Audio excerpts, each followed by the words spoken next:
আরও ভালো কার্যকারিতা পেতে ব্যবস্থাপত্র নং 7 এর সাথে আরও 3টি ঔষধ গ্রহণ করতে পারেন। ওষুধগুলো: 5 ট্যাবলেট প্রেডনিসোলন 20 মিলিগ্রাম দিনে 2 বার 7 দিনের জন্য। 6 ট্যাবলেট মন্টিলুকাস্ট 10 মিলিগ্রাম দিনে 1 বার 15 দিনের জন্য। 7 সিরাপ অ্যামোব্রোক্সোল দিনে 3 বার 15 দিনের জন্য।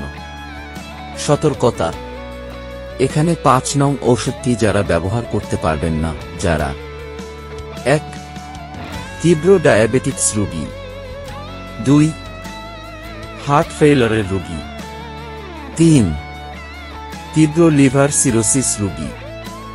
মধ্যম সিওপিডি রোগীর জন্য দিনে 12 ঘন্টা ও তীব্র সিওপিডি রোগীর জন্য দিনে 17 ঘন্টা অক্সিজেন সরবরাহ নিশ্চিত করতে হবে।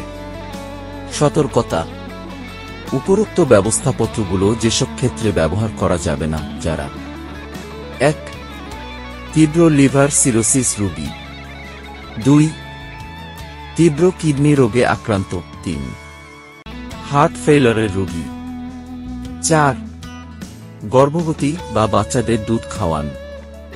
ঔষধ গ্রহণের পাশাপাশি আপনাকে অবশ্যই দিনে 30 মিনিট করে ফুসফুসের ব্যায়াম করতে হবে, যেমন ডিপ ব্রেথিং এক্সারসাইজ। ব্যায়াম ও কি কি ফ্যাক্টর সিওপিডি রোগে প্রভাব ফেলে তা জানতে পরবর্তী ভিডিওটি দেখুন ও আরও বিস্তারিত জানতে ওয়েবসাইট ভিজিট করুন।